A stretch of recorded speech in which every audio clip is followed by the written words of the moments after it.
Welcome back to Hibiki Quickie on Hibiki TMD, the last one of 2016, and my last episode I promised it was going to be a TurboGrafx review, but unfortunately my player crapped out. So after the first of the year I'm going to remedy that and get that video up, but for now I panicked last second, but I went with an old favorite, something I knew near and dear to my heart. This is Metal Storm for the NES.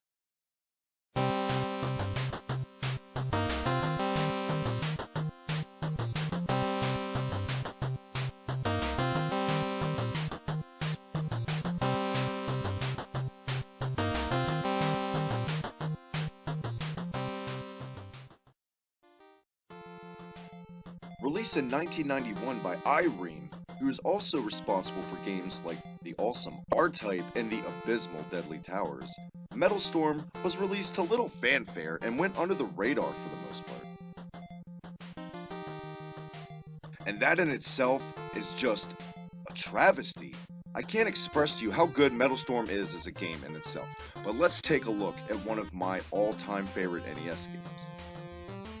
In Metal Storm, you're a little mech, and a lot of the enemies in the game are also little mechs, and they're really well designed, and not just little mechs like little turrets, futuristic little robot guys. It's just very well pulled off, and I like it. Yeah, the color scheme is a little at times it's kind of pukey looking, but still, it won't hinder your gameplay experience, and to see what kind of color palette the developers had, you understand looking back.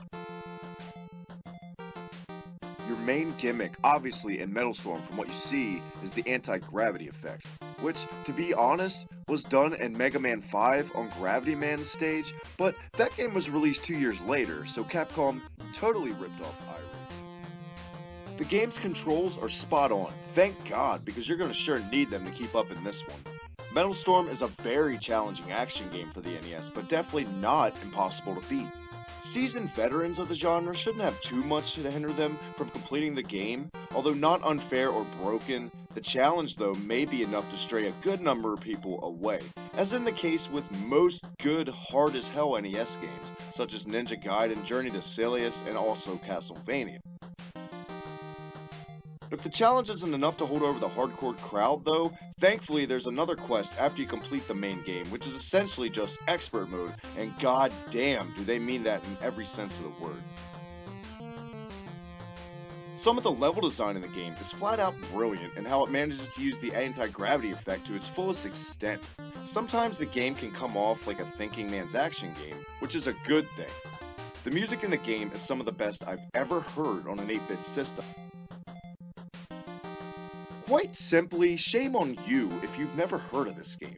It's phenomenal and one of the best experiences I've ever had on the NES. When it was released, it had some stiff competition that year, like Tecmo's Super Bowl and Battletoads, which sucks, but it is what it is. It's a cult classic, deserves to be more, but that is Metal Storm on the NES.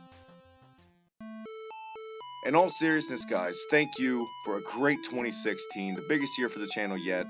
You are the main reason I do these, everything on the channel. Thank you guys so much. Really appreciate it. Look out for more of the good stuff in 2017. Make sure to hit that like, subscribe, and follow me on Twitter at the Hibiki TMD. Check it out next time for our first Hibiki review of the year. We're going to check out the SNES.